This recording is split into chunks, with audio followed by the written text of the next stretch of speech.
is just so there's a lot of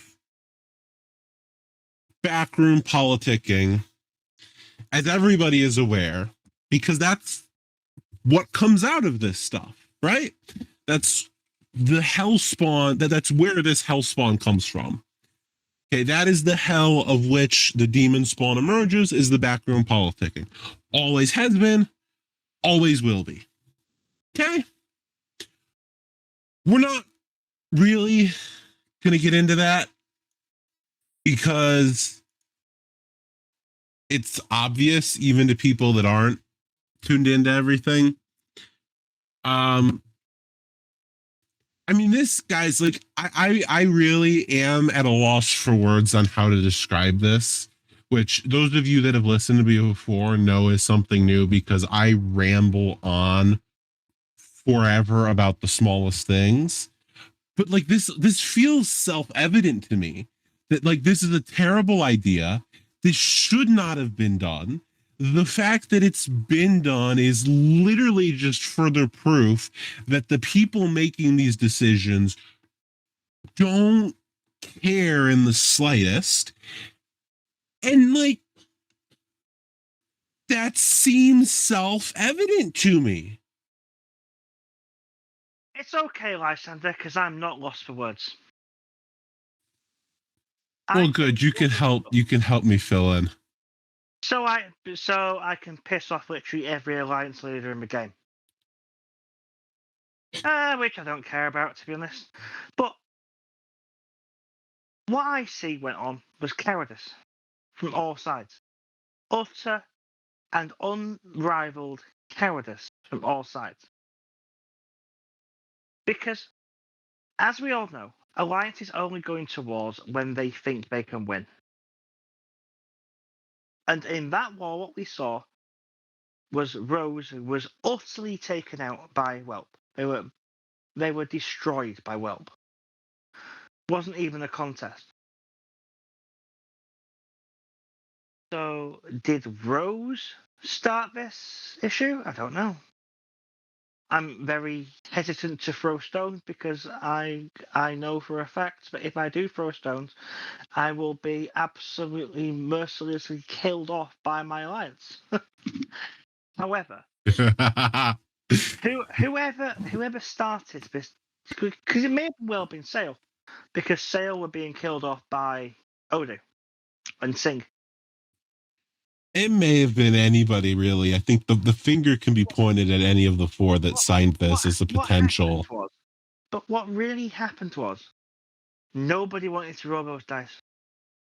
Nobody wanted to see whether their group would win or the other would win.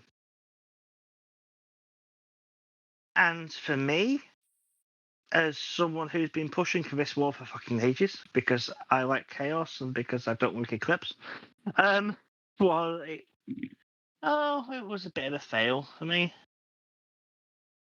I wanted to see what was going on.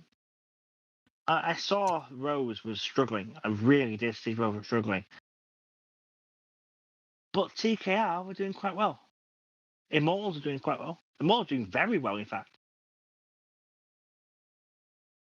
Grumpy was struggling a bit because they had to focus on a lot of milled up people at the start. But I think they would rebuilt. Can't speak about Singh because their spear was fighting for a very long time and they were basically destroyed from the very start. But who knows?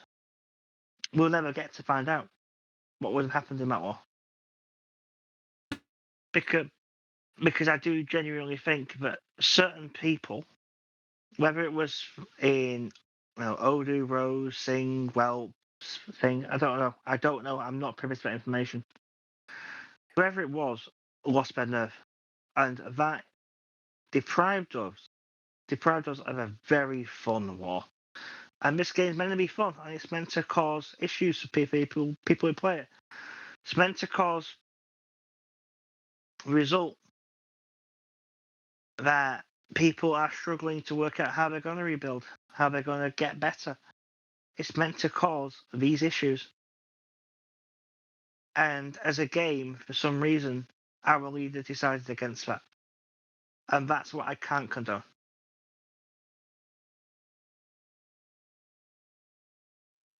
So So, yeah.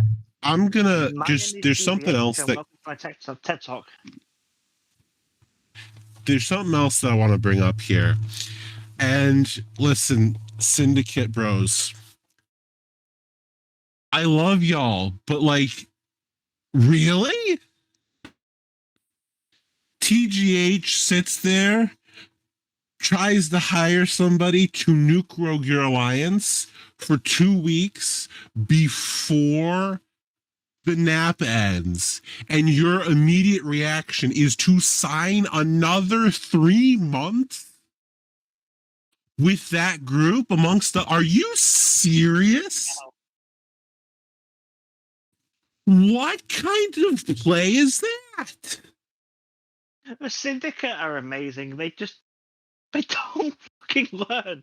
They're just insisting on being the lolcow. They've done it since the Big Short. They were the fucking lolcow then. They're gonna be the lolcow now. Like, And in the future, this I comes imagine from we a. will have them still. It comes from a place of like, I don't actually dislike TS. Okay, I like the Syndicate, but I am baffled by that chain of events. Like, utterly baffled. So I have to assume that it got worked out behind the scenes, because there's no other way that this comes about. But like, still. So that aside, like, this is again, he gave me a word earlier. It's a travesty, because everybody sat down a couple years ago. Not everybody, but a good number of alliances. In fact, hold on. Do we have, okay, if we have somebody here that has the inclination to go on the forums and find Roberts's or whatever the anti-nap post was, where we had a whole bunch of alliances sign and say they didn't want to do naps, they wanted shorter naps, whatever. If somebody go find that post, please. I remember Because that. I was happy. since then, we've like really deteriorated. Like, we have gone in the opposite direction. Every single war since then has resulted in a fucking nap. Well, it's not even that. Now we've had, and again, this is not, you know what? No, it is. It is calling out certain people. We had KT, Cypher, and hold on, I'm gonna go get the exact list because we reported this. Where was this? This was last year, end of the year. KT, the Commonwealth, Camelot, and the Cypher all signed on to the NAP, the end of last year's NAP. Okay? Just signed on. There was no war. They just tag on the NAP. Okay? Well, that's a pretty unique thing. Like, that was the first of its kind for a hot minute there.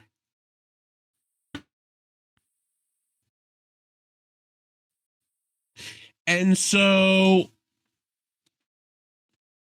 then you had the war happen where Sail hit Singularity and their group. Okay, great. We had all that.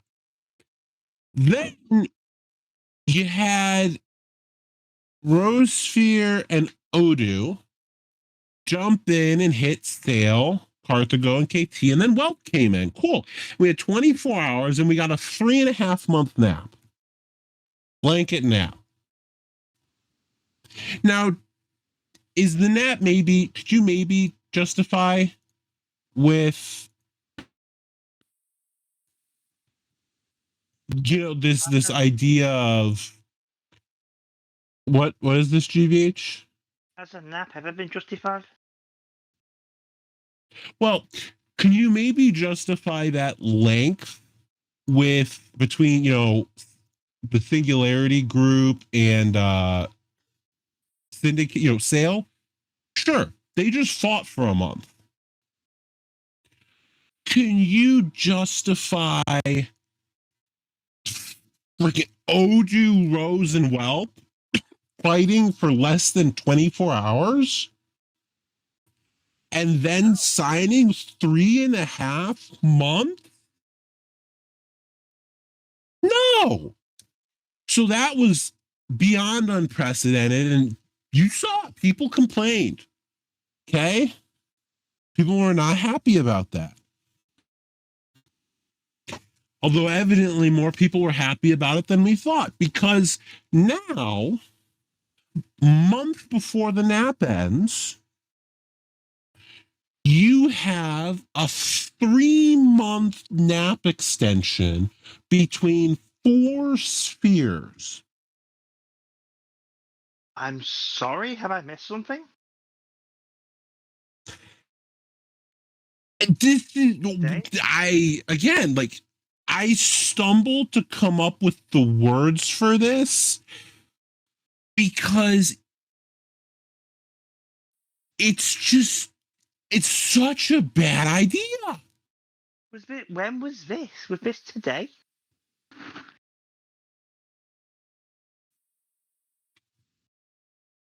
What? When was this extension? I keep abreast of most things, but I haven't heard of this one.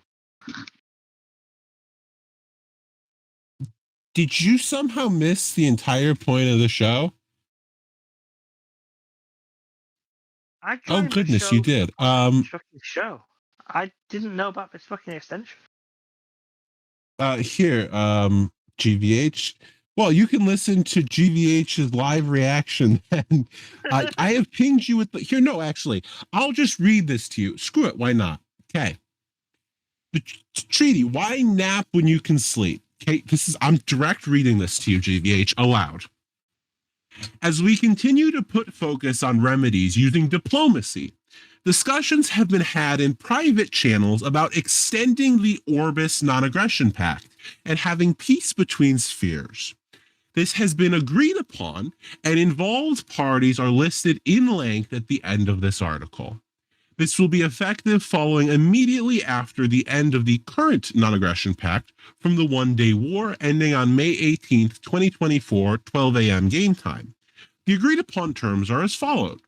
A non-aggression period between the constituent alliances of all coalitions lasting August 18th, 2024, 12 a.m. game time, during which, as defined, are no wars on members, no raids on members, no mass ghosting to hit coalition members, no shell alliance hits, no spy attacks will be carried out against other coalition members, no hiring of mercenaries or raiders to hit opposing coalition signatories, and signatories agree that an agreement of mutual defense supersedes non-aggression. If there is any proven aggression, diplomacy should be executed to resolve by way of peace, financial reparations, or war, yada, yada, yada, yada, yada. Essentially, Rose Sphere, Whelp, Singularity Sphere, or CIS, and Sale have all signed a non-aggression pact extending their current non-aggression, blanket non-aggression, through August 18th. Which essentially means that someone is planning to hit Odo. Well, duh.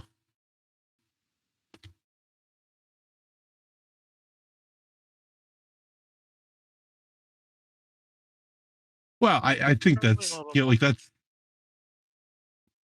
Odu and whatchamacallit, Pentaforce being left out like clearly indicates that they are on the shit list. Okay, It's whether they were left out or whether they refused. You don't know about it. they were left out. Have you heard I that, do Chris? know that, actually. I've been informed of that. Yeah. So no, they Odoo and Pentaforce were intentionally left out. Is what I've been told by several groups. So I'm glad I built you can believe me. good rebuild force. I'm glad I built up a You decent can rebuild level. right.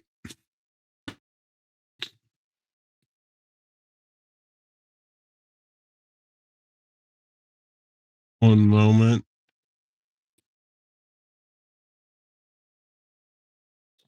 So I mean, this is like people had to have seen. I have to assume that these signatories saw that like people were unhappy the last time we had excessive nap, but then again, I mean, why shouldn't they? Why shouldn't they? Why shouldn't they just keep extending this? Why shouldn't they just sign an indefinite nap? Like that's what's beneficial.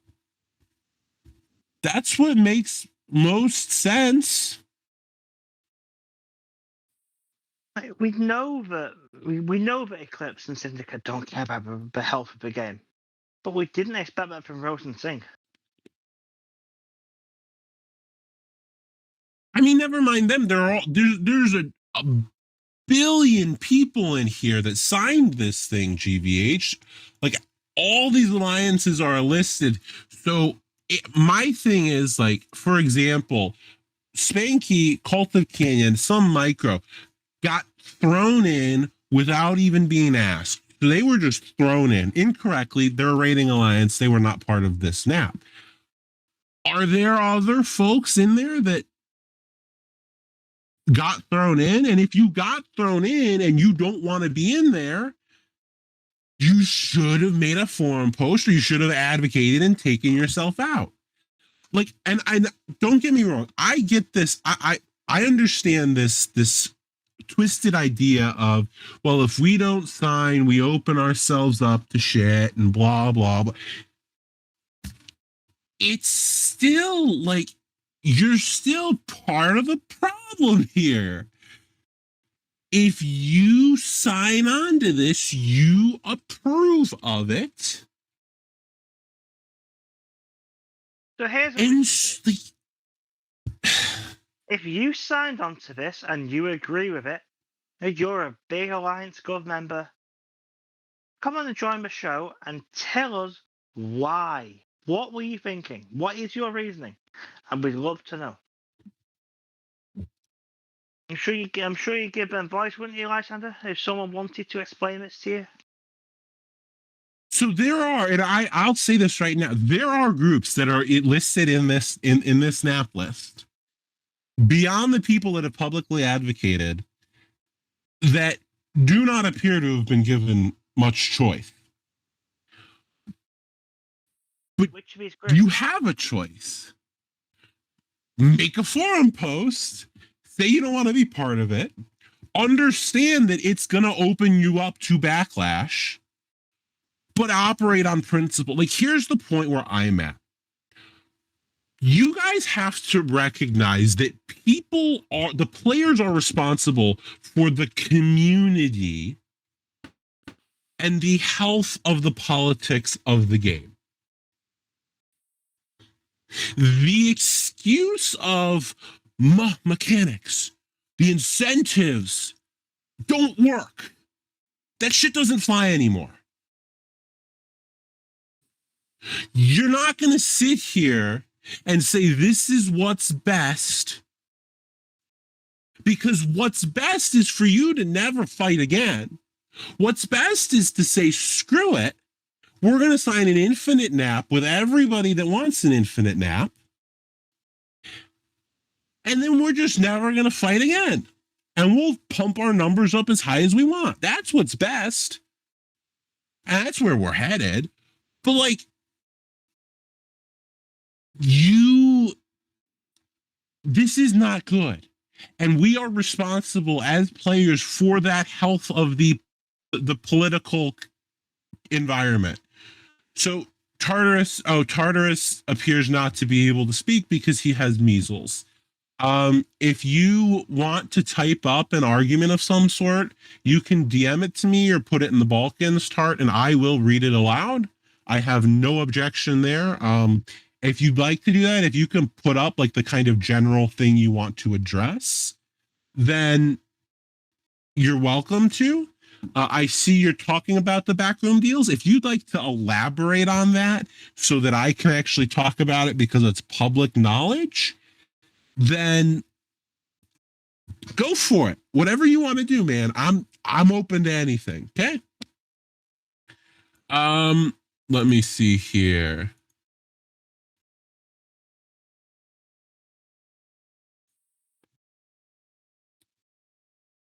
So again, there is like this thing where people are, hold on one moment. Oh yes, thank you to everybody who posted the link to the non-aggression pact thing. Empire of the Romans, TKR, Hand of Fate, Cataclysm, TFP, TI, Rose and Co, Aurora, Weebinism, Name Withheld, the monastery no longer exists, our Space Invaders, Black Knights, Grumpy, and Guardian. Congratulations. So, out of this, TKR, Hand of Fate, who is now KT, Cataclysm, who is now part of Singularity, TFP, TI, Rose, Aurora, now part of Event Horizon, Weebinism, Name Withheld, BK, and Guardian. Shame on every single one of you. Every single one of you. Shame. The last non-aggression pact? I can't imagine TI were part of that. Not in the extension. No, this was.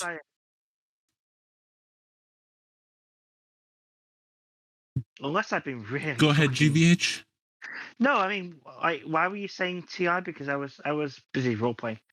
I thought you were saying they were part of a recent extension. Oh, TI, right. Sorry. TI gets exempted. I was reading off the majors and they got thrown in. TI is exempted. My apologies. Love you, TI. All the rest of the names that I listed, you guys signed it and went back on it. Like, I get that this is unpopular for me to say, and I do myself no favors here, but you should actually sit by your word. I don't get why this is such a difficult thing. Shocking and surprising. Like, can somebody explain this to me? I'm genuinely confused. Can somebody please explain to me why it is that the big folks have such a difficult time with consistency? It's one of these things which I find really difficult to understand. It's like I'm really old-fashioned, I admit. I'm properly old-fashioned. I used to think, this is insane. I thought that protectorates should get involved in wars if their protector is being attacked. But I see things have changed now, so. I mean, like, to be fair here, because I did just single out a bunch of folks, like TKR, TI, Name Withheld, BK, Grumpy, who are all exempted here in this extension stuff, we're all still part of the let's sign 3.5 months for a day of fighting. And this NAP stuff has still, like, this is really problematic, folks. On a broader scale, why does nobody honor this?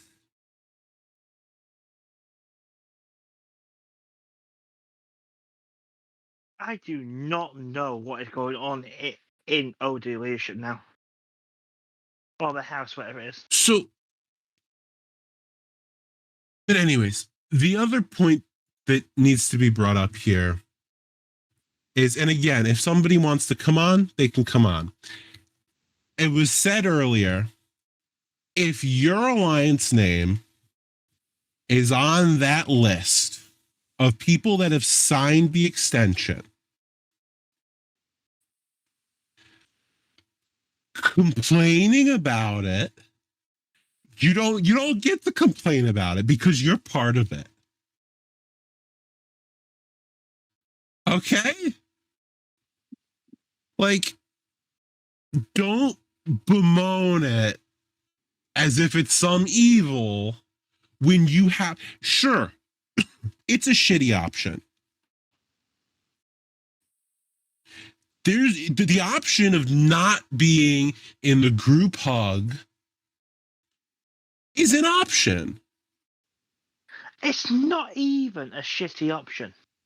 I mean, come on, guys, have some fucking pride. Singsphere. Syndicate attacked you when they knew they could win. Rose. Eclipse attacked you when they knew that you were dealing with Sale, and that you couldn't fight back as well as you could have done. Have some fucking pride, please. It's not that difficult.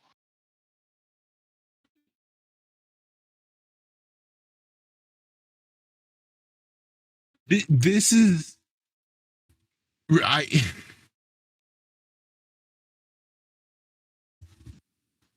eventually people are going to have to realize, like, the people that are doing this, you either push them out, and this goes game wide. Okay. Right now, it's these 4 spheres because this is the most egregious thing that has happened recently.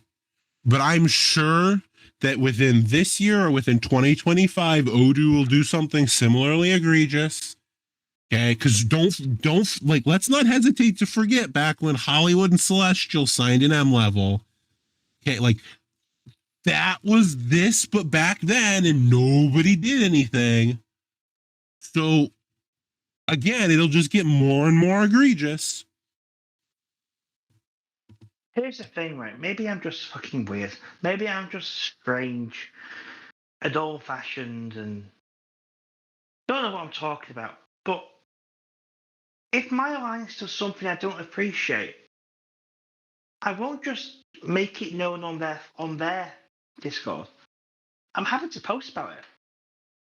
I did that when I was in KT, and they joined the clock back Blackwater versus Mies Oasis. I thought it was wrong. I told the world about it, but I thought it was wrong. Alliance members are able to do these things. I mean, it looks a bit embarrassing to the Alliance, but if you think your Alliance is wrong, then so what? You think they're wrong.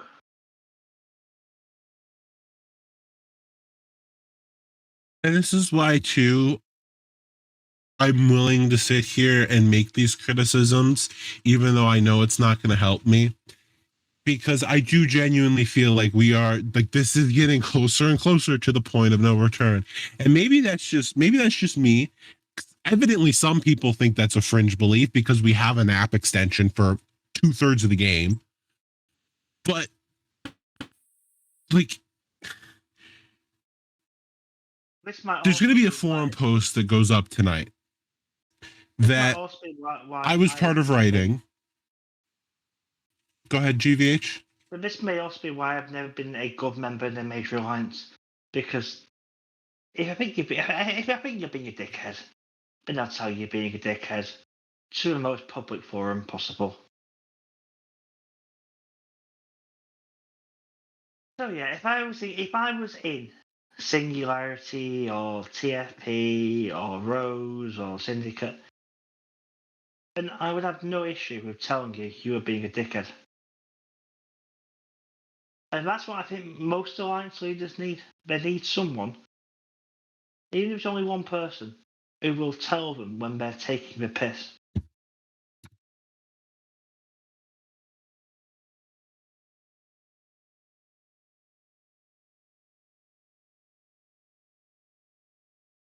I mean, like the point here is that politics too have become increasingly stagnant. And the point I'm going to make is that the line doesn't get held. Like, for example,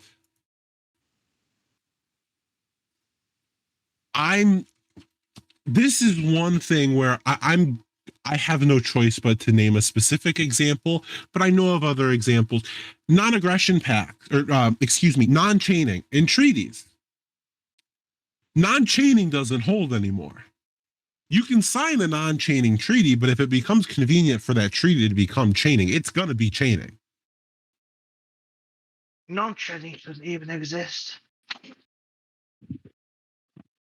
And so non-chaining is not even non-chaining. It's optional chaining, and it's just an incorrect labeling of the term. The other thing that I'm going to just give me a minute to ramble here, GVH, so that I can get all my thoughts on paper here. The wars are now white peace and a non-aggression pact, or maybe a surrender and a non-aggression pact. When we have a war, the peace terms are now pretty much guaranteed to be, unless you're still at the micro level, in which case, good for you. You're having a far more engaging time than any of us are, unless you've been just told you're going to be part of the NAP, in which case I feel sorry for you. And if there is some sort of micro who is in that spot, has nowhere to go, I'm sure Odoo, or there's Pentaforce.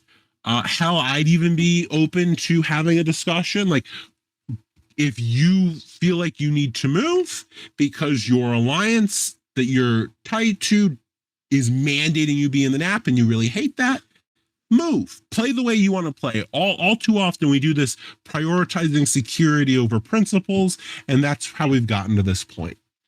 I was in that position before.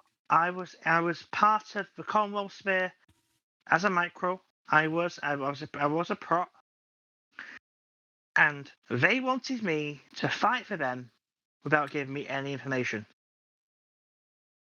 So I said, "Have a look at that. Have a good look at that.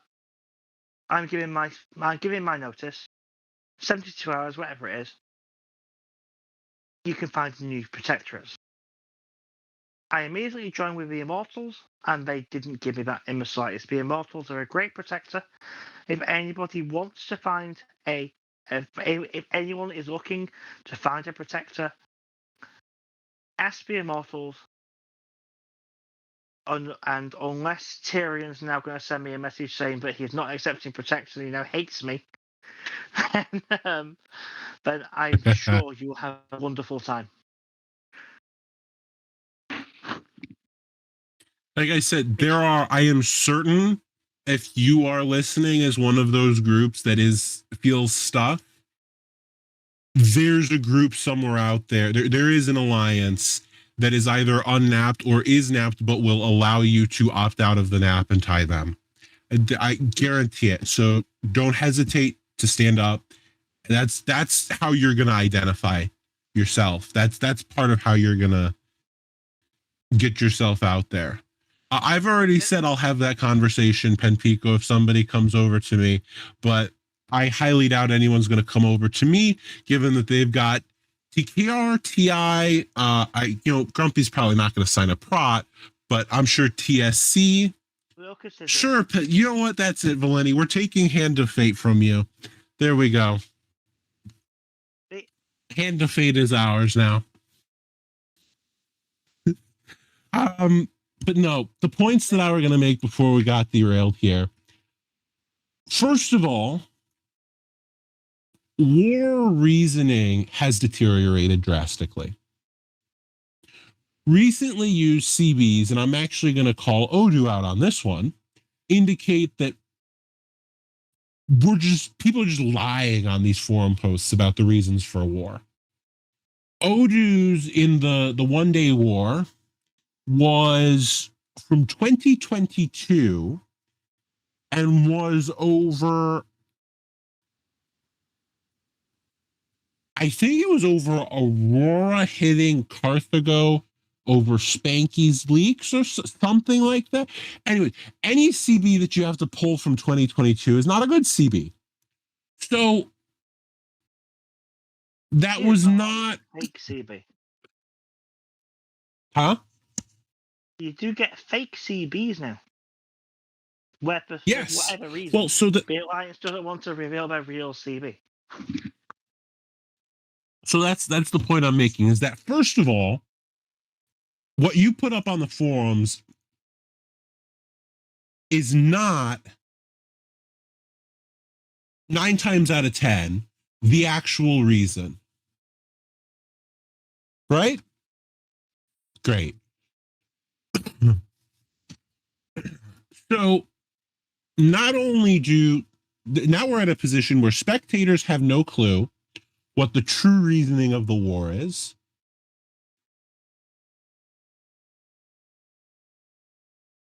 And so it makes it that much harder for new folks to have an opinion, have that kind of fun, etc. And it becomes this partisanship of just cocksucking in public. Okay? So most of PNW is cocksucking in public. But it gets really bad. So but now most of the times, because of how OPSEC has evolved, your own alliance doesn't even know what they're fighting for. They just see we're going to war, and they see the fake made-up CB that goes on the forums. They don't know the backroom politicking that's going on that caused that to happen. So then, if there's anyone C30 plus who's sick of that, then please do apply to Grumpy. Message Presidential for more information. And Valeni, some people are. But my point is that it's very clear that some people aren't. Like, every CB used in the 1 Day War, did Well post a thing? Hold on. Now I have to go find this. They did. No, I got to go find what Welp's DOW was, because I need to go look at this. Apart from Weebs, Eclipse did, Legion of Dawn did, Weaponized Assault Penguins did, just not with Weebs. Because they're just Eclipse puppets anyway.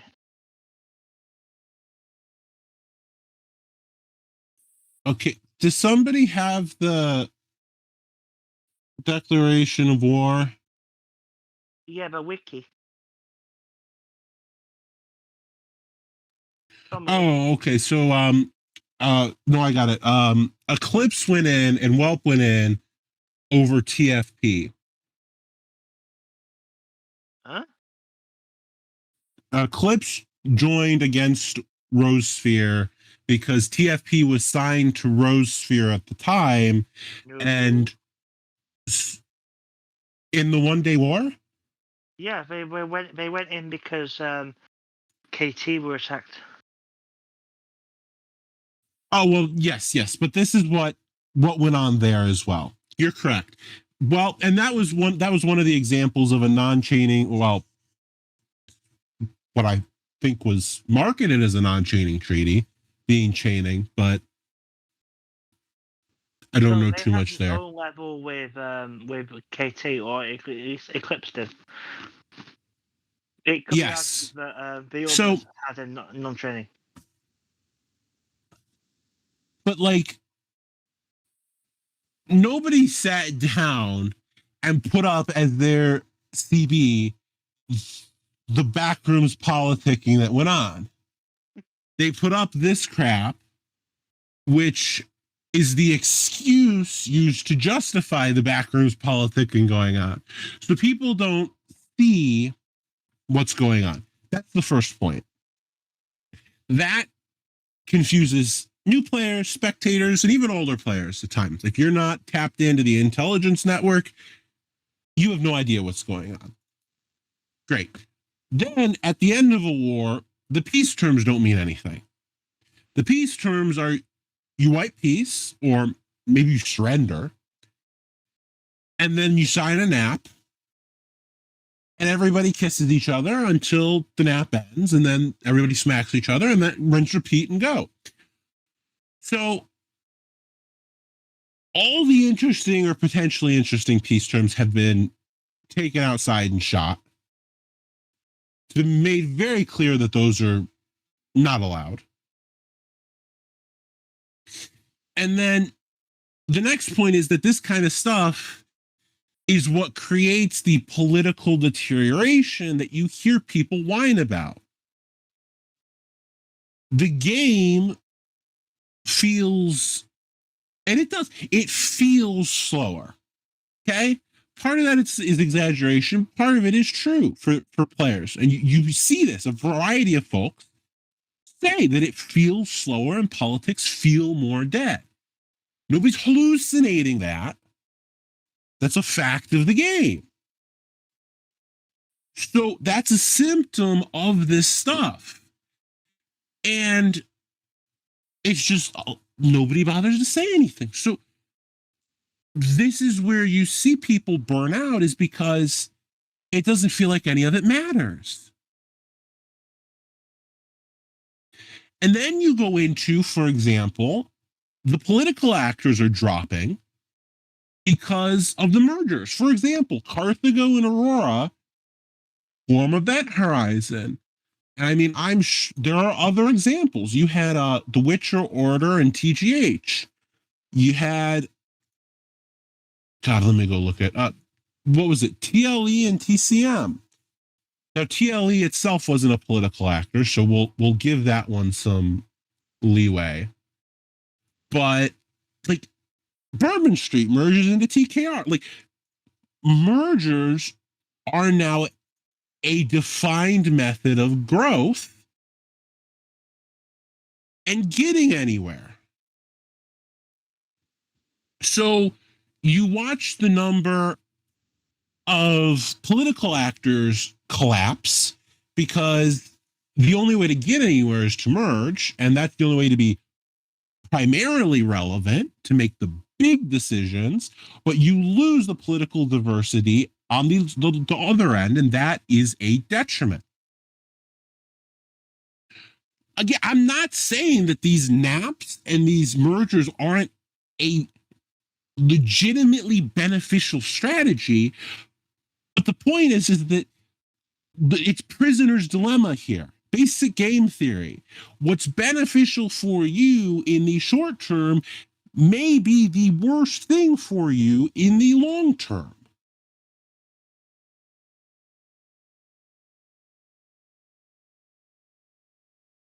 So,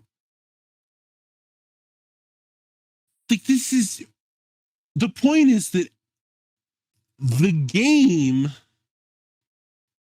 is responsible.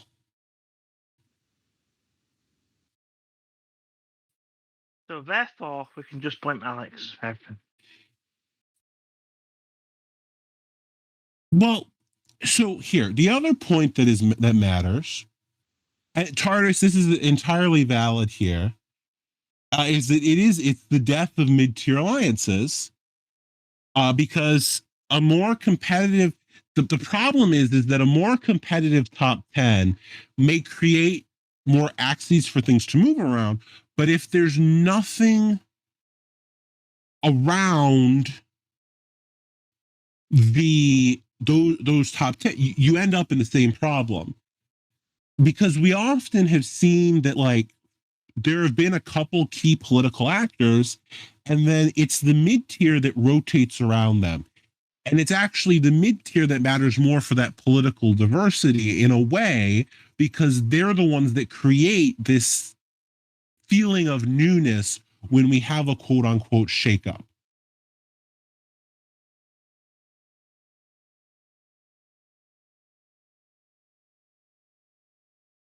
Thank you, Thermonia, for clipping. That's the greatest out of context screenshot I've seen in a long minute. I appreciate that one. The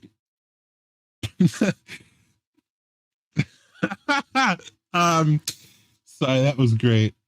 The God, you completely derailed me. The end point that I'm trying to make is that the players are responsible for the health of the politics in this game.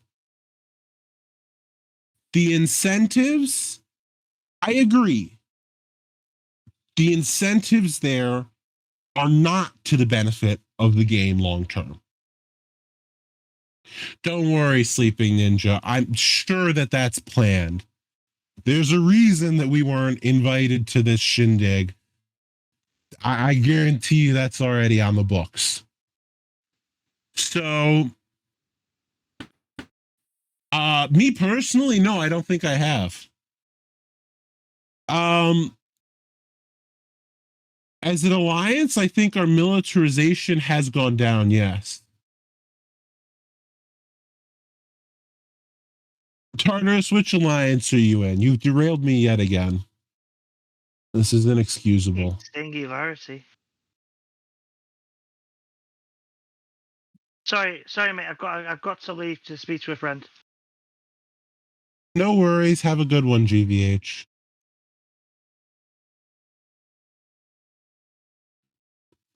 I'm sorry, I can't be bothered to keep track.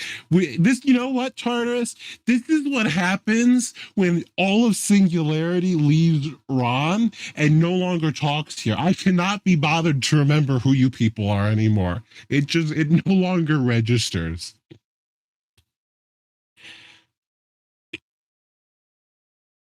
You said that no one will screw with us. You can always send us an M level and make sure that that's the case. Would be lovely. So to the point that I was trying to make is the incentives suck and they need work, right? Entirely factual. But the game is always against changing those incentives, which is really funny. And in general, this is a game where it's generate your own content. So I find it really funny when the same people or people in the alliances of the people that are stagnating the content, that are saying there shall be no more content. You're in that alliance with that person, or you are that person, and then you sit down and you ask why the game is dead. Like the naps and turning off content. For the record, I told a family member today about this non-aggression pack, and they literally asked me, what's the point of playing the game anymore? Why would you people still play? Like it got brought up, and the immediate reaction was, why? Why would the game that's the point of the game? Why would they do that? So like this is a very unique phenomenon that we have a game of which half of the title, or a third if you'd like to include the and, is war. A major part of the game is centered around war. We insist upon not having war, and then we wonder why the game is dead.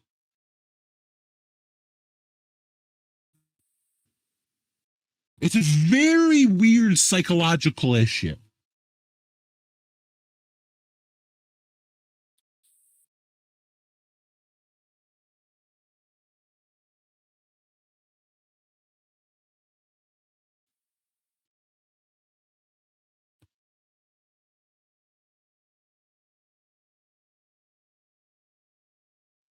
So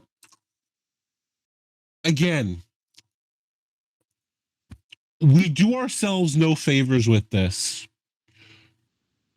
And I understand that the immediate reaction from a few people is going to be that I'm irrelevant and House Stark is irrelevant.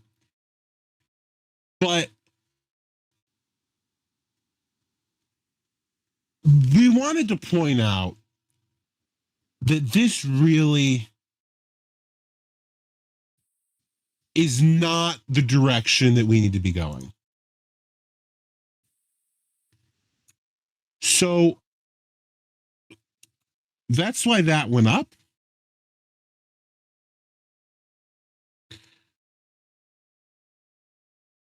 Doesn't have to do favors. I personally am kind of overdoing favors because at this point, when 3/4 of the game signs a non-aggression pact, having their approval means I'm doing something wrong. But it's not about what's convenient anymore. It's about the fact that this is not a good way to keep going. That's why the forum post went up. Valeni, I see you're here. You've probably had enough of me shitting on the nap. So let's hear what you've got to say. Let's go. I can't hear you though.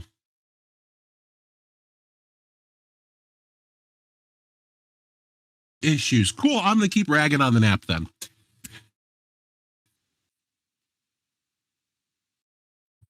People have and part of why we did this is because it's the same thing that was just brought up with the people that don't want to be part of the nap. You don't want to be part of the nap? Say so. Drop yourself out. Well, we're going to make it clear that this kind of stuff is just, we think that it's unhealthy. We know we're not the only people thinking it because I've spoken to a good few people across the game, including people involved in the nap, that don't agree with it. And it hasn't been pointed out. This will probably do nothing, but we're going to say something anyways.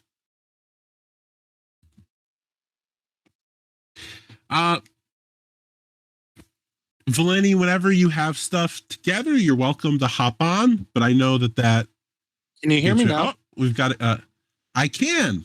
Okay, sorry, I had to get on the girlfriend's phone because for some reason I can't hear. No worries. Frosty wants to speak. Should we let them on as well? You can do your blurb first, and then yes. Sure. I just came out to give you some company since GVH was gone. So yeah, I mean, the nap is pretty boring. I understand the frustration.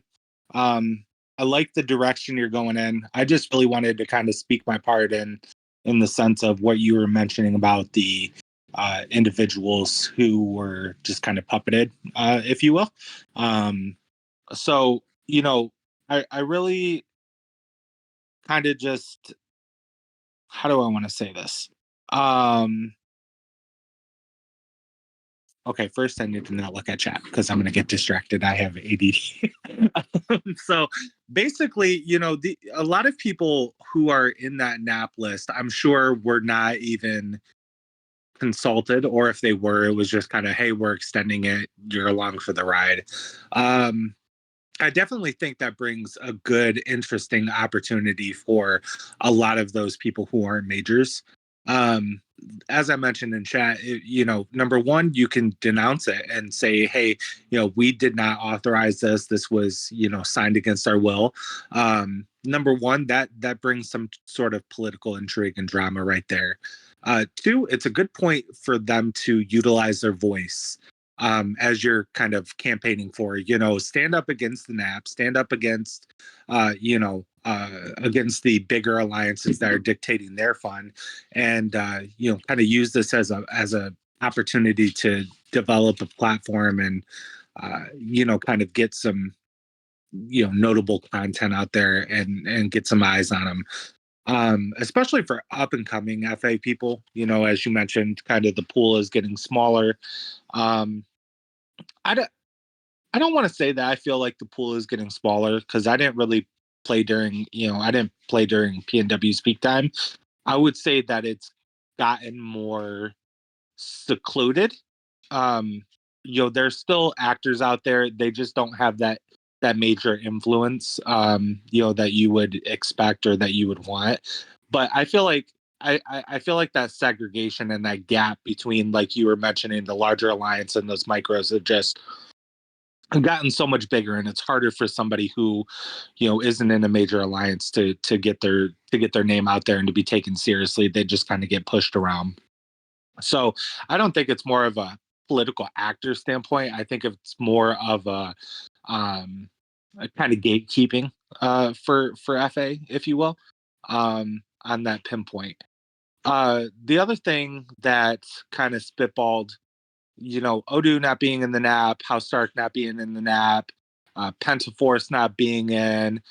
There's some other alliances like the Lost Minds, who have been known to do stuff. Being as it's not a game-wide blanket NAP like we're in now, there is still some opportunity, I think, to drag some things in. You have groups surrounding them, for instance. Not saying I'm advocating for this, obviously, but there's groups around them who chose to stay at peace. What's better than disrupting that peace? In the peace agreement, it's listed that levels trump naps, and so you get to test that. That debate that's been had over does a nap beat an M level, and so on and so forth. So I think that there's some good angles that could be played, not necessarily recommending any specific people to get hit or anybody to get hit at all. But I think that it's not as boring as what we're doing right this second. Is it still boring? Sure. Definitely an argument. Low tier rating is especially in KT, we like active raids. The snap certainly affects internally for me as well. But I think that ultimately not having everybody in this opens up a little bit more possibility, and it's just not as bland as things are now. So that's it. I mean, I just want to pop on and give you some commentary, let you take a breather. I felt those veins popping out of your neck. Your soapbox was starting. Thank you. Yes. So I've got a few. Let's respond back to you. First things first is I'm glad that you clarified that, because for a hot minute there it was sounding like that was let's open season on House Stark and see if their M's will honor that, and I was getting a little worried there. But the other point that I'll make is address the first part of what you said about political actors. And when I say political actors, I don't necessarily mean people, because I do see a good number of people that are involved. Mm-hmm. And I think that you could even argue there are more people, because there are people like me who get leaks and then they get sent out. And so people have a window into what's going on there. There are plenty of people that I know of that get leaks and then don't share them publicly or share them privately. And then that kind of private sharing, if you know something's going to happen, you are able to influence stuff. And so you have this sort of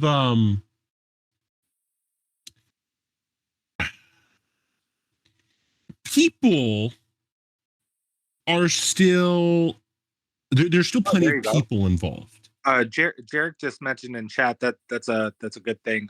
They'd honor an M call, just for the record. So if House Stark did get hit, they said they'd honor. Right. And I appreciate that. And Jarek, I don't mean to diss you. Yeah, as Ataxia says, you ruined the surprise. I don't mean to diss you in any way here, but I guarantee you that, not to shit on TS, but Cataclysm thought that TS would honor the M when Cataclysm got hit back when we had the whole TKR and Midgard and Eclipse and Cataclysm surprise. So, like, love you, but until it has to happen, they are all just words. So, because it's a talent, Thermonia. But to the point I was making with you, Valini, Mhm. the argument I was making is less, hey, we've got fewer people, and more the dilution of relevance within like the mid tier and the dilution of even useful mid tier, I guess it feels like. To me, and this may be just my experience, which means that it may just be that I'm wrong on this.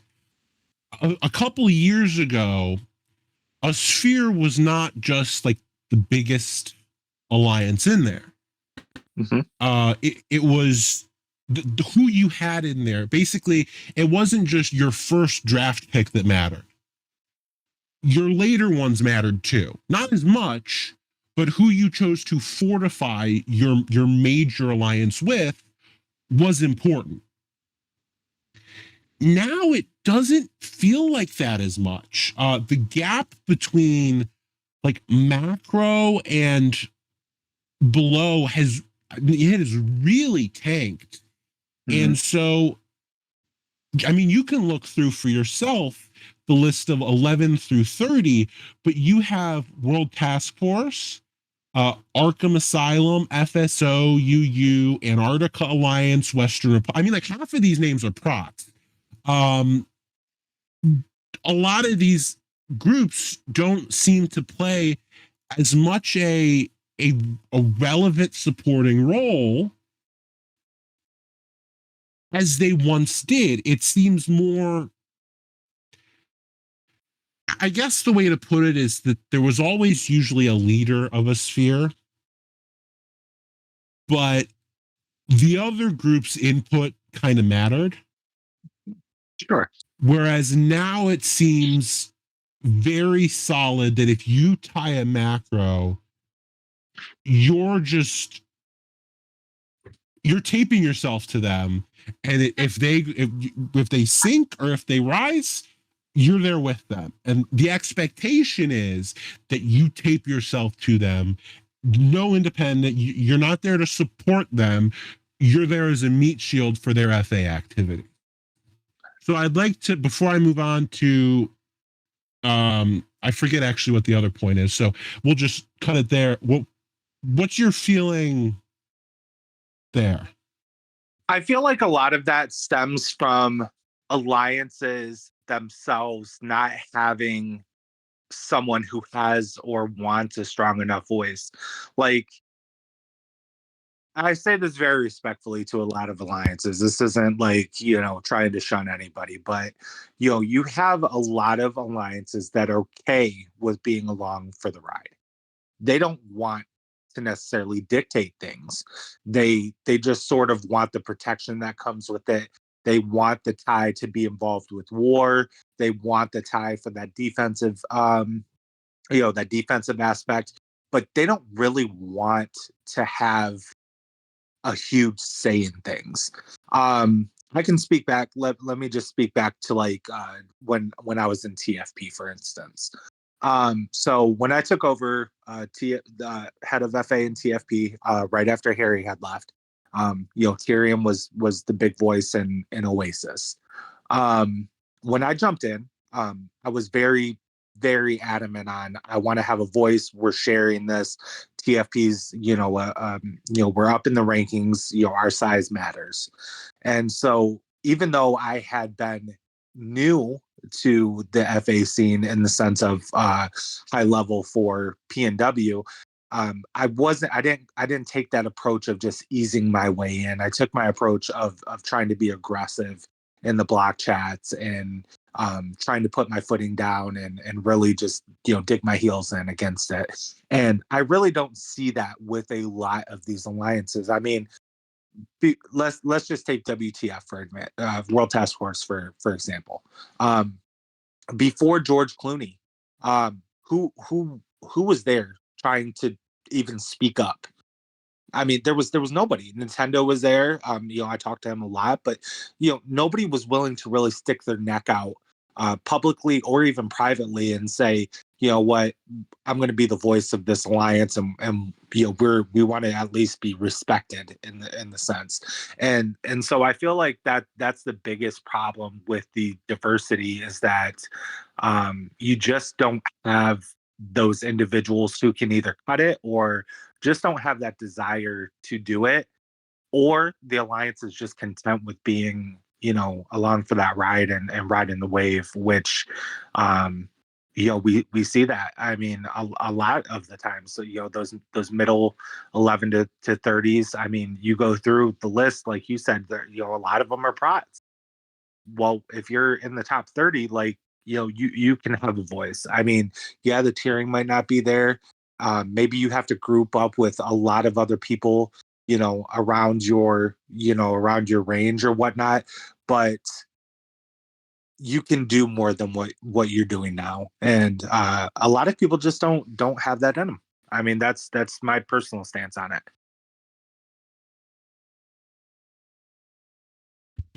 No, that makes sense, Felicity. And I think it's difficult too, because, for example, I believe that a group of these mid tiers on their own could wreak havoc, like not necessarily in a super politically relevant way, but like Pentaforce could be a somewhat relevant group making unique political moves if they chose to take that activist role that you are outlining here. And the issue comes in with, as you said, some of them just are comfortable with whatever the flow takes them to. Like that's there, and people play their own way, but I think part of the problem is that there's complacency in those mid-tier groups, and they just kind of let themselves get steamrolled over. Yeah. Yeah, I'm definitely in agreement. I think there's some people, that's why as much as people hate Alan and people like Epi, for instance, you know, they stick their neck out there, created content, and when they spoke, people listened.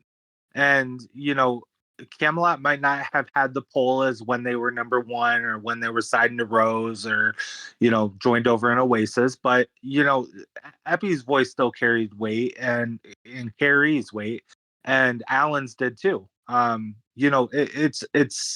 It shouldn't be discouraging for people to, well, actually, that's let me say that first.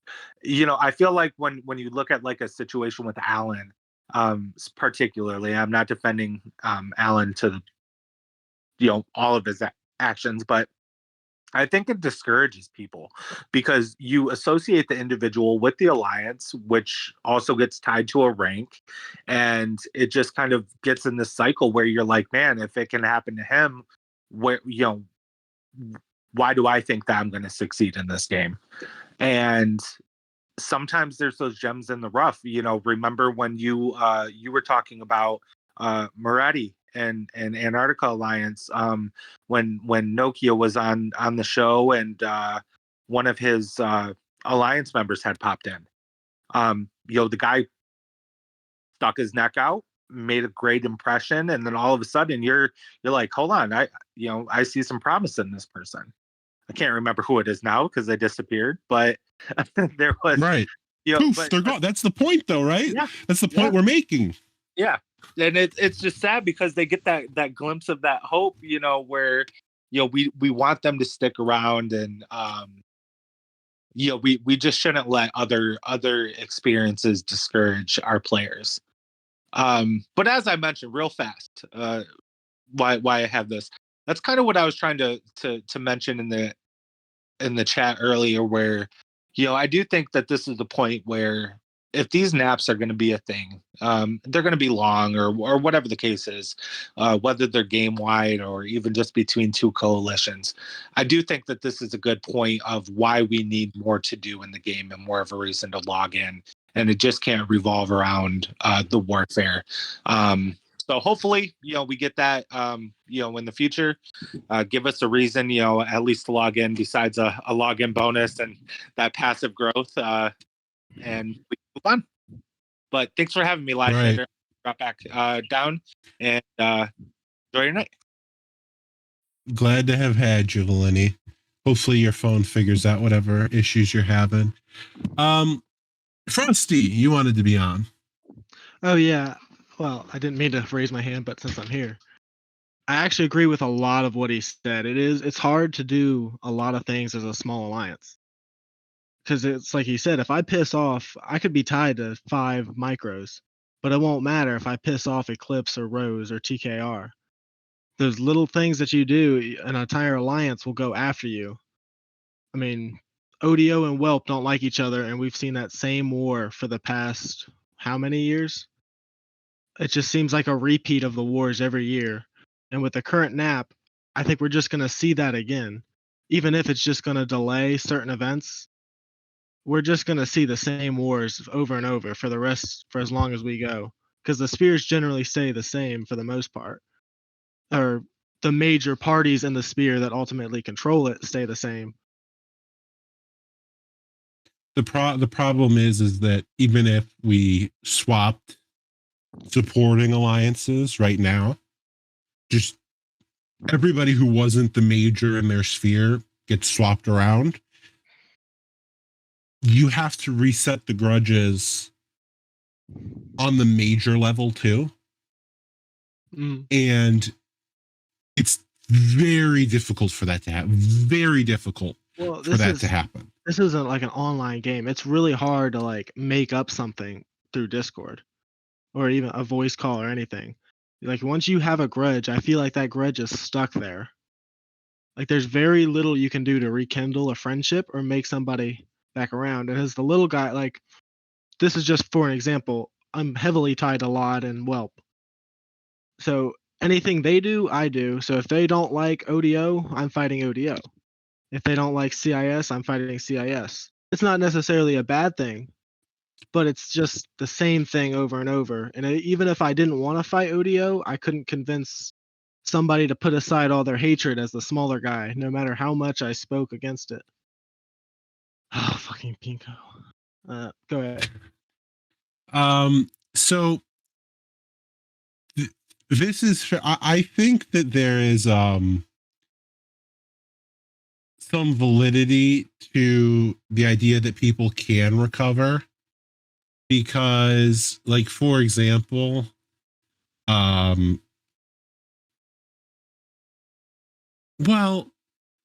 on a larger scale, the evidence seems minimal. I mean, you had TKR kind of work with Singularity and Rose, but then they've also gotten locked out of the non-aggression pact. So, like, did they repair that relation? Probably not. So, I don't know, but on a smaller level, I think it's possible. Between the mid-tier that supporter groups, I do think it's possible, and I believe we've seen that before. It takes a concerted, visible, like the other group has to know that's the goal. Like you can't just wave an olive branch in the air 30 million light years away and expect them to go, oh yeah, everything's good now. No, like there has to be a concerted outreach, but I think it's possible. I mean, it's hard to trust. For example, with Laud defending you as an M level, you're allied to Laud, but you don't 100% trust them yet because you haven't had the time or the initiative, not the initiative, but more so the going through a wars and actually seeing it happen. Like I'm not going to trust that an alliance that I don't like is now my friend just because they say so. They have to show it. Well, even answer. even beyond that, even after you've tied, the only time that you would universally trust in somebody is if they are your longest term partner. Like if you go back to before Grumpy Guardian splitting up, like that's common sense that if you hit one, the other's going to honor the treaty because that precedent has been there for forever. But today, because of how the treaty swapping and stuff works, I do think it's a little more in the question of when chaining is going to activate. Because as I said earlier, non-chaining is not non-chaining. It's optional chaining. It's just stated that it's non-chaining. But the other thing is that you just don't know anymore whether a treaty is going to, it's possible that it just doesn't get honored or that there's some sort of surprise. So without like that long-term relationship, I mean like long-term, it gets difficult to operate in any sort of absolute because of the misleading that goes on. Well, I mean, it just seems like for the most part, it's just you, like you said, you need a really long relationship because you don't know how many times you've been lied to in an FA affair. Yeah, I'll defend you. And then because there's so many and so much revolving around if this treaty takes effect, if an M level overrides a NAP, if the O level overrides a NAP, you don't know what's going to happen. So now you're at the point, am I really defended or am I optionally defended if my allies feel like it? Right.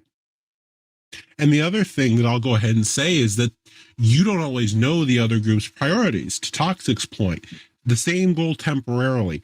Completely agree, but you don't always know what the other priorities are there. Like, what happens when that goal is over?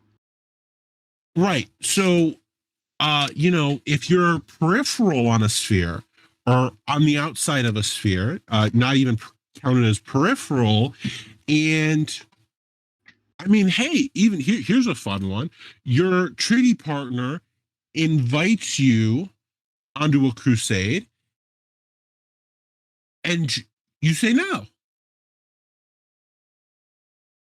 Then does that put your stuff in question?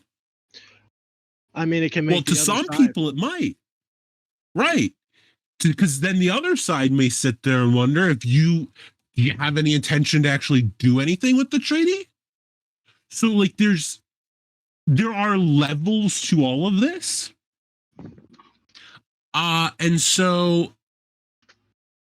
it makes it difficult in these areas of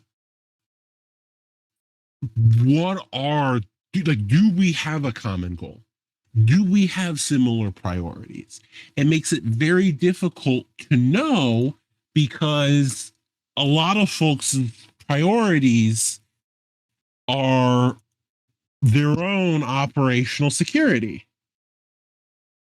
So I don't know. I'm just the point is that it's a rough time of things. I mean, it used to be simple. You have an M level, I'm defending you, but it seems like there's so many ways to get around it. For example, no hate on you, but when we hit Black Skies, you didn't come to their defense even though we had a valid CB on it with an M level with Black Skies. So in my thought process is if you have an M level, it doesn't matter why they're getting hit, you should be defending them. But there's so many ways to say, well, if I do this, it's going to lead to a bigger issue for me, so I'm not going to defend that ally. So to that context, we were not asked to join in. Beyond that, I think I'd have to go look at the actual specifics. I believe we were actually not wanted in that but I'd have to go look at the conversation there. Okay, well, that's different, but it's just the other thing, yeah, no, I get, trust me, like I get your position here. Like for example, well, I guess the CB's been used twice. I might as well bring it up.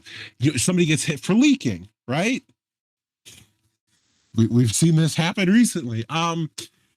That counts as an M level thing, right? Like they still got hit. Sure, it may have been a justifiable CB, but they still got hit. So the point where that gets confusing, like in the specific scenario that you brought up, is that was a countering issue, if I remember correctly, invalid counters. Yes. So it was almost like they had already offensively acted. That's and they true. were It should have we'd been be an ROH. countering legit. It was the thing there was it was not as clear cut as I would have liked it to be. Not to just I understand your position there on why you think potentially we should have joined. But Well, I see, agree with the issue- general idea. Go ahead. The issue is I could have a valid CB on anybody, but if I were to hit them, all their M levels activate. So if I were to attack Cult of Canyon for stealing the bank, well, guess what? Now Syndicate's dragging in. Now the Syndicate is dragged in. So now it's not a me versus Cult of Canyon issue. It's a Whelp versus Sale issue. So Right. any little issue you have turns into something bigger Blows up. Yeah. that it's not even worth bringing up, and it makes it harder. For example, if I want something, I can't go to Syndicate and say, hey, your M level did this. I'm gonna get told to piss off, more than likely, Right. because I'm low gov, or not low gov, because I'm a low ranking alliance. It's so hard to pull any issue or any CB. If I have a CB on House Stark right now, I can't activate on it because your treaties would activate and it would turn into a multi-billion-dollar issue. Right. The other point, though, is that, like, I don't disagree that I like the push for more individual alliance action, and I think politically things would be a little better off if we could see some of this more narrow conflict and action that is not. Now again, like when you're dramatically outnumbered, it doesn't really matter if it's a 1v1 or a 30v1, because whatever alliance is hitting you, you're dead anyways. But when you have closer situations, I think it's more valuable to let closer wars fight out than it is to dogpile and counter dogpile, at least for like political interest. But of course, for again, this is incentives. Your individual incentive is if your alliance gets hit, even if it's a simple fight that you can win, you call other people in because you want to secure that. And even if it's close, you call other people. Like, that's just the incentive. And this is where overcoming what people want to do is a difficult thing. People look short term, they don't look long term.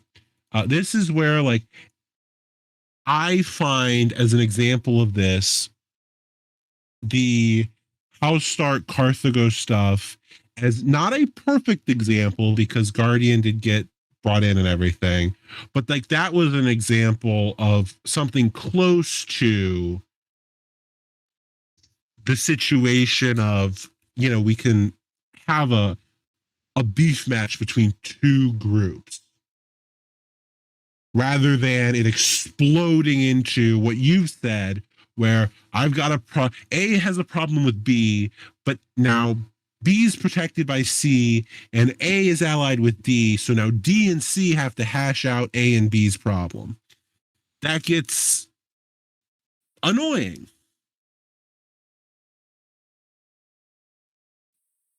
Oh yeah. No, it does, because it's taking a minimal $7 billion issue and turning it into a potential $100 billion. So it's at the point where you can try to do things diplomatically, and if you go to war, you're just screwing yourself over with growth and infra damage. Right. I'm just saying I would like to see more wars on an individual basis, but it's never going to happen because I don't. No macro is going to purposely take more damage when they can call in a treaty who can essentially either be a meat shield or deal a crap ton of damage to the opposers and help Not them win the even. war. It's not even macro. It's just every alliance. Nobody's going to really go with that. So, and then, I mean, part of the problem there is too, is it looks bad because you may have a scenario where that's where they choose, like the Black Sky stuff. They wanted to demonstrate, and they had a field day, as I'm sure you remember, with Atlas specifically. The net there got to be some pretty fun levels in the short span of that war. They wanted to prove themselves on that individual level, but we didn't publicize that. And even if we had, it still gets to look weird, right? You understand how that look like. You have an M level with somebody, they get hit. They may even say they want to handle it themselves, but it still looks weird on you for not jumping in on their behalf. Yes, and that's exactly the point I was saying. It's a little awkward to look at, like, no offense, but sitting there twiddling your thumbs almost while an ally gets hit and damaged. Right. Absolutely right. I'm gonna go ahead and step down. I gotta go to Ken Pico's house. So sounds good. Have fun. Thank you, Brad. My pleasure. So, is there? I know we've rambled on for a bit, and I know there are still some people who are not involved with the nap here. Is there anyone who was part of that who'd like to step forward and try to justify it?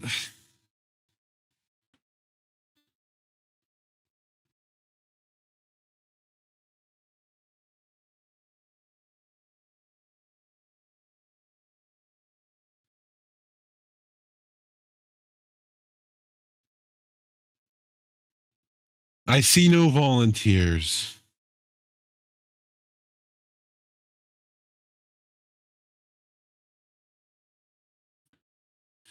I will presume that there are. Oh, Lachlan, what? Lachlan, do you want to justify the nap? I have to say, you're going to be hard pressed to do so, in my opinion, but you're welcome to give it an attempt.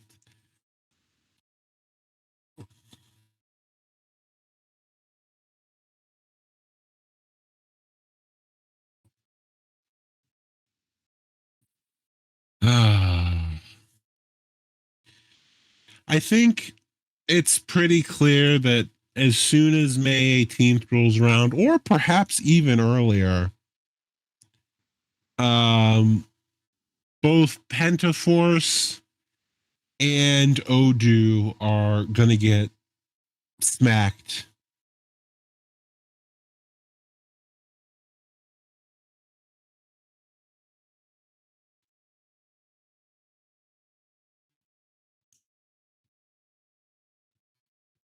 That is indeed an obvious answer. Yeah, it's gonna be interesting to see what happens. I'm also, I have to say, I'm curious as to how long those conflicts will last. I am not gonna let you speak, Thermonia. I am curious as to where those conflicts are going, because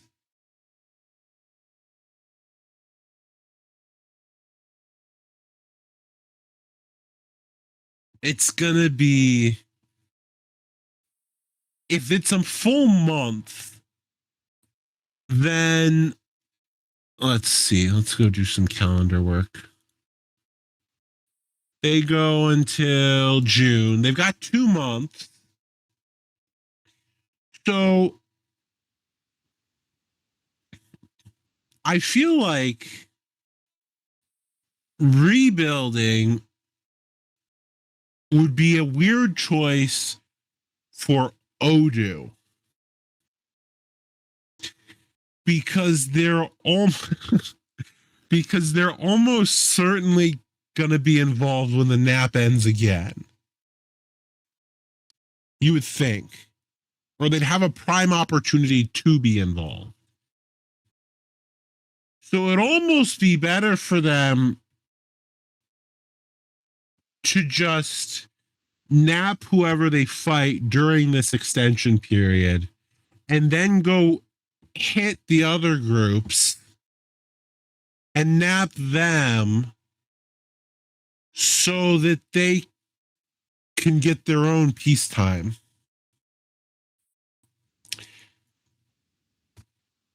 In honor of Jarek's birthday, I will let Thermonia speak.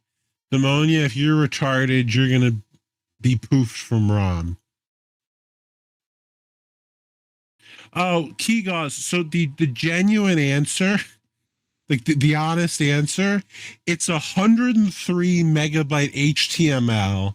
I tried to Command F to search things of interest, and I think Chrome nearly crashed. So I have no capability to search through the Gato leaks, because if I do, they sabotage my computer.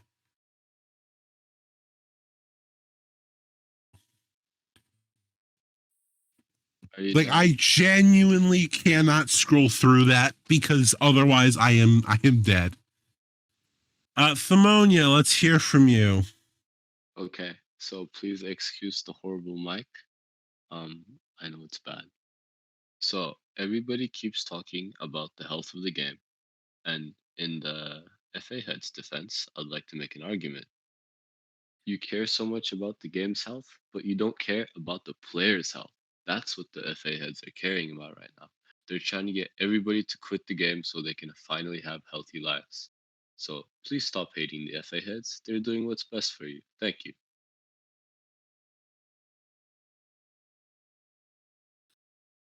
The sad thing is that, like, the secret motive to make everybody quit actually lines up, because the nap perfectly encompasses the entirety of summer break for like high school and college students. So the time in which high school and college kids are going to have the opportunity to do anything is the time in which there will be nothing for them to do. So it's the time it actually lines up with the secret motive very nicely.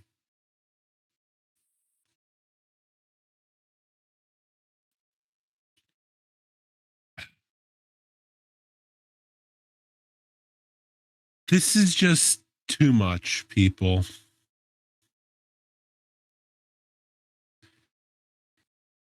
I myself, and like I said, I'm over the argument of it's what's best for the Alliance doing it. I think people need to start taking into consideration the environment around them. No, you'd be the first.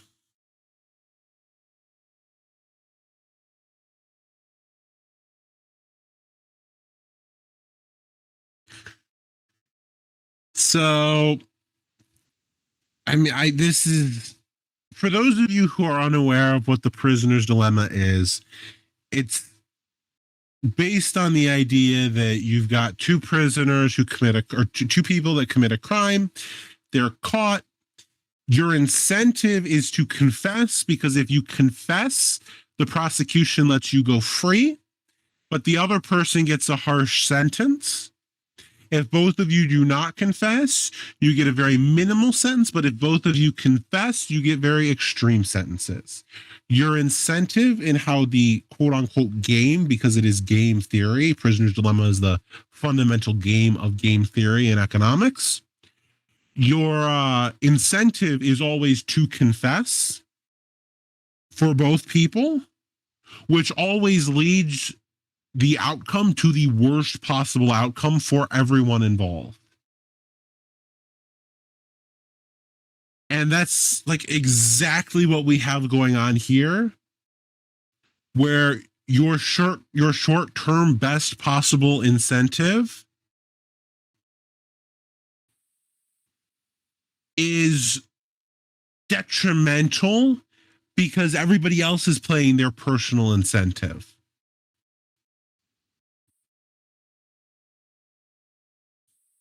And that just leads to the game dying. Also, Valeni, I blame you for the the design team dying. We had a rousing discussion going, and as soon as you joined, there has not been anything since. So you have killed the design team. It is your fault, and that's it. You get blamed. I will not hear any other reason. Valid CB.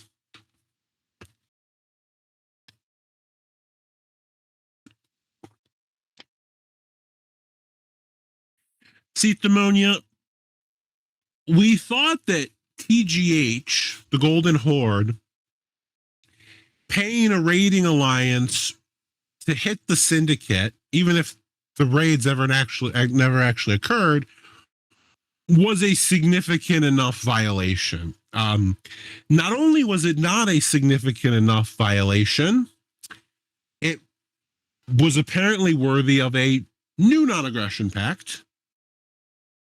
So I guess the only time that the NAP stuff changes is when a macro breaks it, a full-on probably top 6, top 7, breaks it against another top 7. But for that to occur, they would have to be dumb enough to realize that they could no longer get that rolling.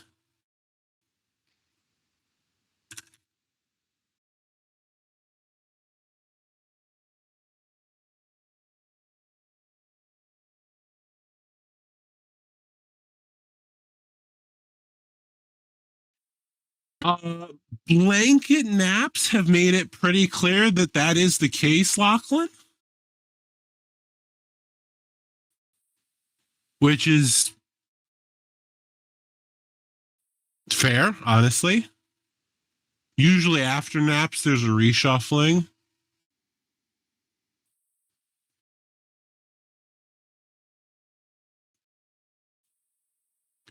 Milcom, yes. You yell at people until they do what you tell them to do. And then FA is literally just IRL politics. You BS until the BSing works for you. Jarek, I use top 7 as like a general metric. Maybe you go as far as top 9, but I don't see top farther. Or I don't see any farther than that.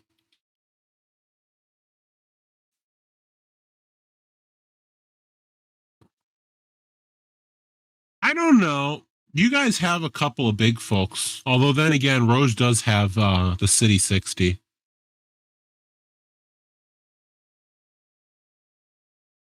Which is just bonkers. They've got a dude. They've got one guy at 47. They've got one guy at 51. And then they got somebody all the way out at 60, which is just bonkers. I've always been irrelevant, Frosty, but for some reason, people listen to me. And so I will take full advantage of that.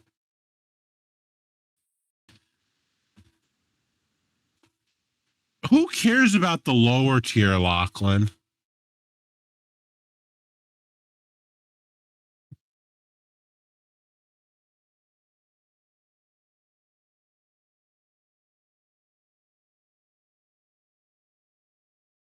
I appreciate that, Valenti.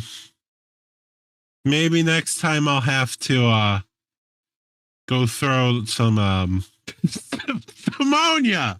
That's it. You're going back to the audience. Get out of here. You're not allowed to speak anymore. I appreciate that, Valenti. 45, actually. You weren't watching.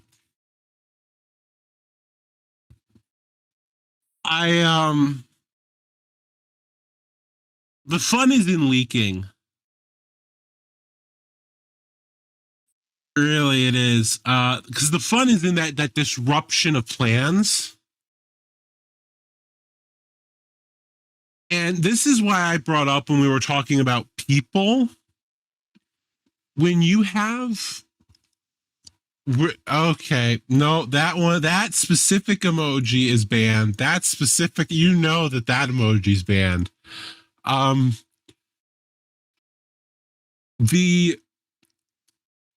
The point I was making there when I began speaking about people like Spanky, and there are private people like Spanky that are not common knowledge.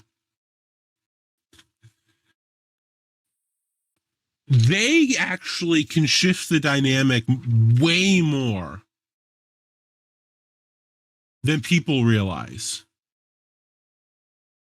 Because if you get your hands on one weird piece or one useful piece of information that somebody that like a certain sphere is going to attack another sphere, and you go hand it to that sphere and they didn't know they were going to be attacked, you've just completely shifted the FA dynamic of what's going to happen for a while.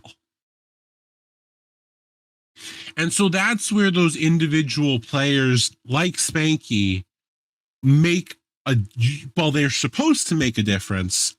Sometimes they do, sometimes they don't.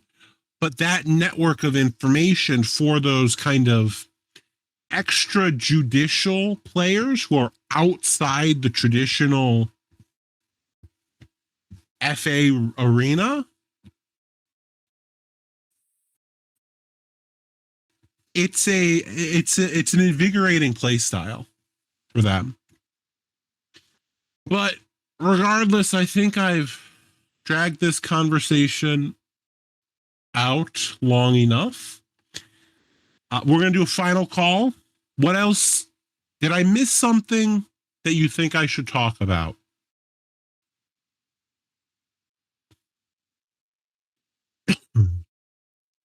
Was there something that went on that needs discussion?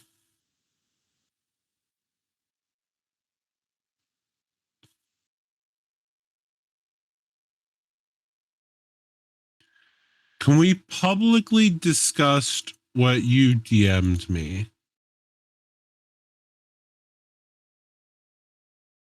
Is Tartarus here? Let's see. Oh, we don't have a singularity representative to tag in for that.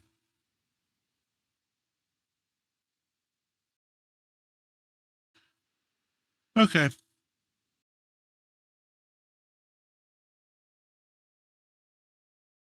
Correct, David. No House Stark. You're right. On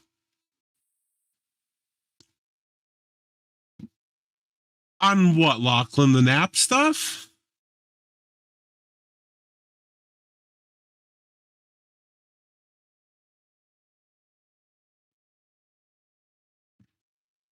There's a limited amount of what we can actually do. I think most of what we can actually do has been done with the forum post and vocalizing this, because there are other things. There are always things being discussed, always. But there's a limited amount of what we can do because it's up to the bigger alliances to choose to not play in such a detrimental manner. Oh, they left Yar out of it too? CCT, I feel bad. We can sign a mutual defense pact.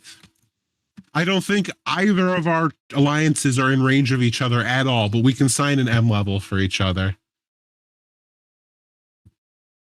You can always throw drama around, Lachlan. I'm fine.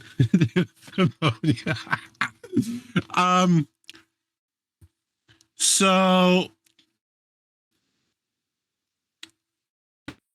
the other thing that was brought up is Singularity still on low infra?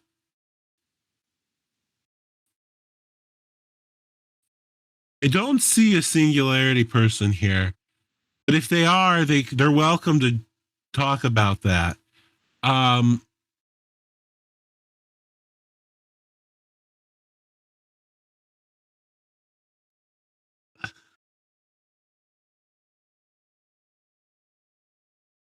Let's see. Get out ye old calculator. Divided by... Oops. That's not how that works. Divided by that. Yeah, they're still at around, on average, a little less than 2,200 per city. They probably rebuild a little more in the higher tiers, but they did seem to tone down. Now, see, Frosty, that's just, I'm going to tell you right now, that's retarded because we're not napped. So if you're going to roll us, waiting for the nap is a terrible idea. In fact, we would expect drama most on May 18th. Please roll us either a day before or a day after. Got to get the element of surprise in. Also, yes, happy birthday, Jarek. I would sing you happy birthday, but then you'd need hearing surgery. So a general happy birthday to you, my friend.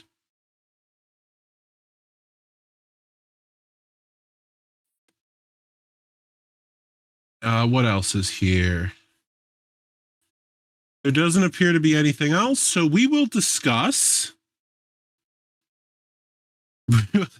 We will discuss. Sorry, have to do it. API keys. Magister Mortalis lost 7 billion, which is supposed to be the contents of their bank. Spanky. This was done through the use of an API key that appeared to have been retained from a long time ago. API keys are not dangerous. The story itself doesn't really matter. It's more that this keeps happening with this API key nonsense. If you go to your account and you scroll all the way down to the API key, you can make an API key. You can make one yourself and specifically set the scope of what it is allowed to do. You can also specifically set the scope of your own API key. If you're going to use an API key for something, it should be a newly generated API key that you have not used before.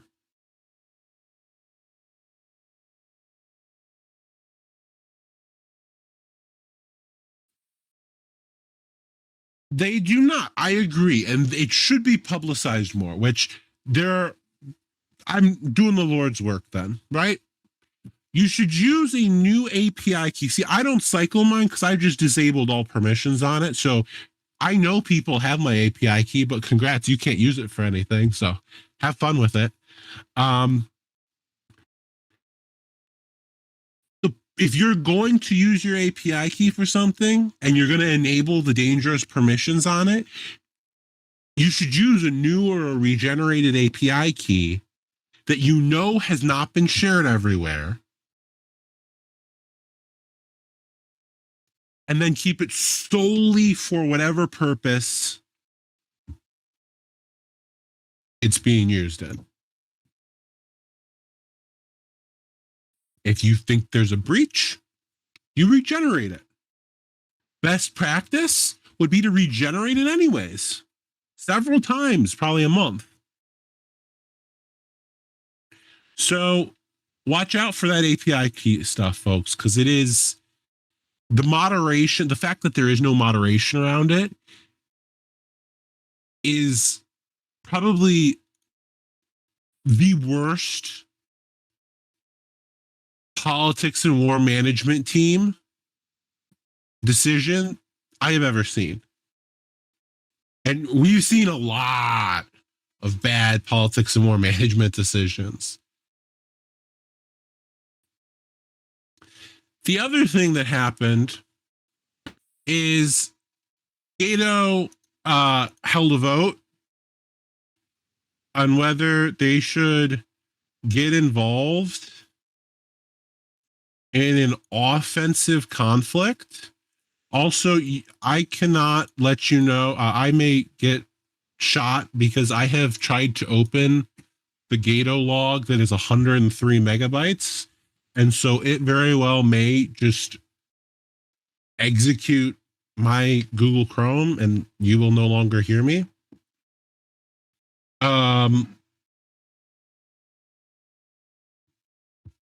The other thing that happened with this was they held the vote. Everyone came out from them and said that this was just a generic vote. They don't have an actual war planned. They're just doing a vote for shits and giggles. Weird.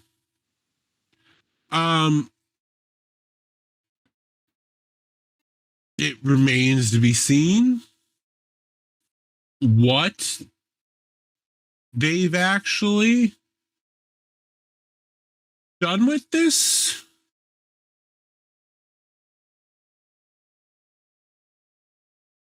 But anyways, the funniest part of that was that the story was specifically suppressed by OCN.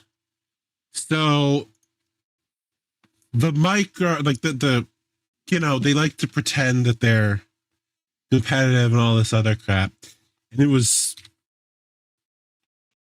specifically suppressed for political reasons. So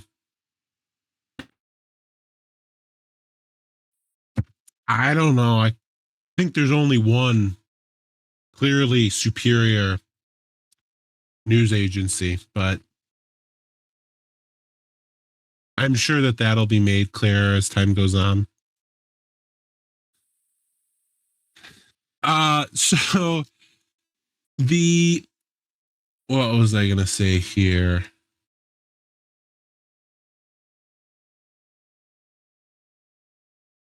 I could have sworn I had more messages than this. That's really all that happened. I'm going to scroll through Gato logs for a bit.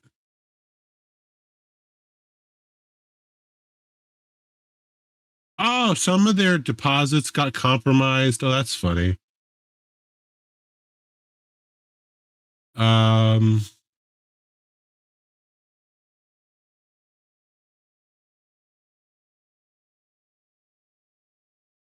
Anyways, I am going to look through the logs now that they loaded, but apparently I cannot Control F them because I have 4 years of logs and to control F them implodes my computer.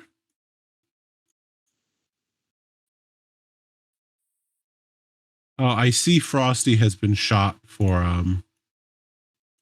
crimes against humanity. Let me time him out and untime him out. There we go. Can you speak now?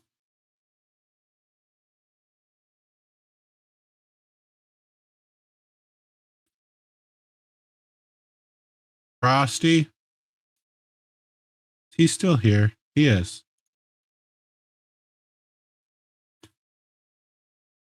Okay, cool.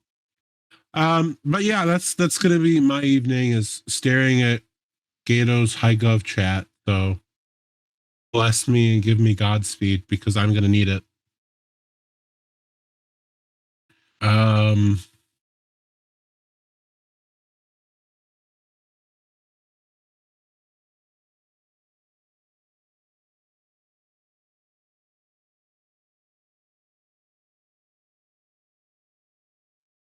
How powerful is my PC? CPU is not that great, but for absolutely no reason, I have 80 gigabytes of RAM. So, like, that's the defining characteristic of my computer, is that I have 80 gigabytes of RAM. So that is the unique identifier.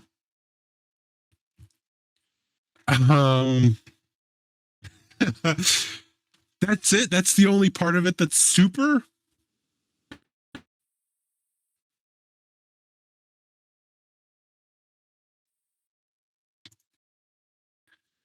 Oh.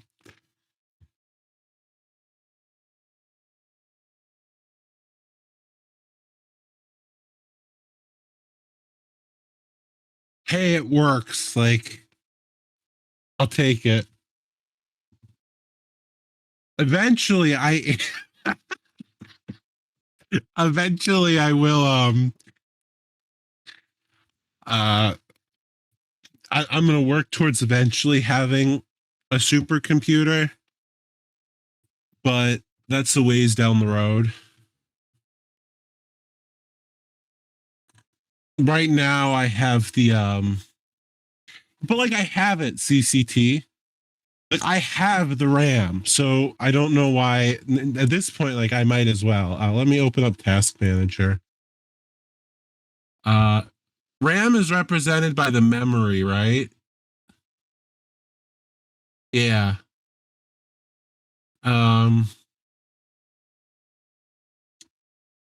The computer tells me that 20% of it is in use right now. So that's what, 16 16 gigs of RAM is being used. I don't know why. Chrome uses 5, but the rest of the PC does not use another 15. So I don't know, but I have 64 gigs to spare. So I also have a Google Sheet, or excuse me, an Excel spreadsheet that if I refresh it, eats all of that in 3 seconds flat. So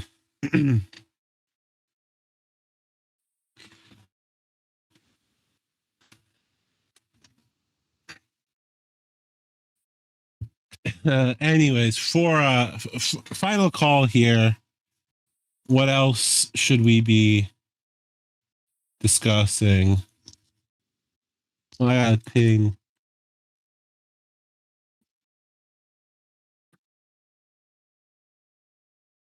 It is not the fourth one.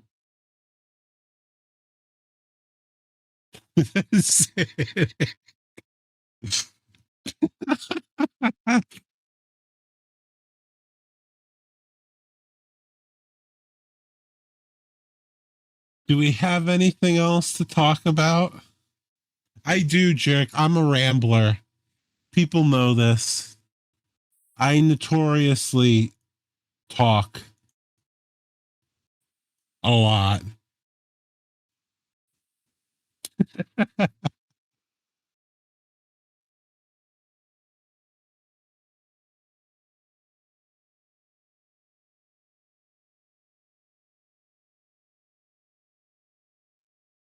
Oh, fun tidbit. Gato is worried that their military would abandon them during a war if Sophie requested it.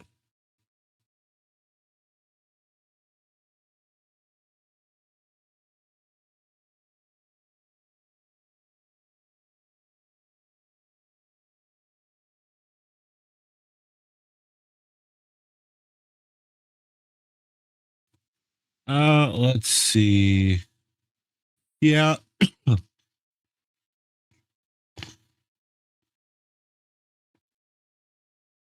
I think there's no. Oh, the person who's believed to have leaked everything. Jarek, as far as recent as I have is the 3rd of this month, I believe. So yeah, I don't have much that's incredibly recent, but I'm sure there's CB stuff. Pneumonia. No, I believe Gato has specific nations. Yeah, I believe what Frosty said is accurate.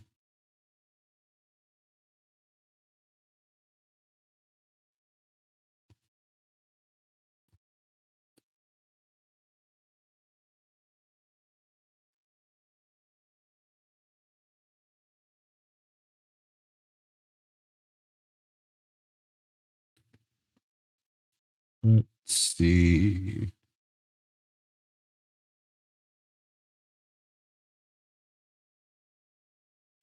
Yeah, I can't see anything.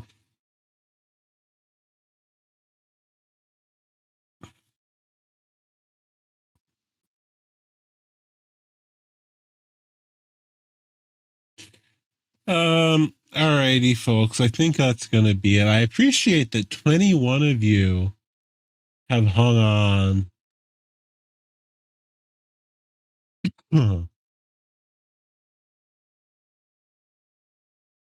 Incredibly impressive.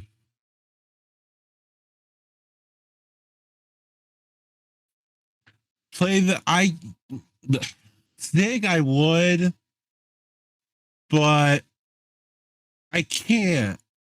There's no bot that does it, and my mic doesn't pick it up from my phone. Otherwise, I would. I really would. But YouTube has shot all the bots. Sure, I can. Give me 1 second here, Zig. Alrighty, folks. This is it. We're done. I appreciate everyone for coming out. I will probably sit around for a minute in the channel after the recording ends. But for the recording, thank you all. Have a great evening.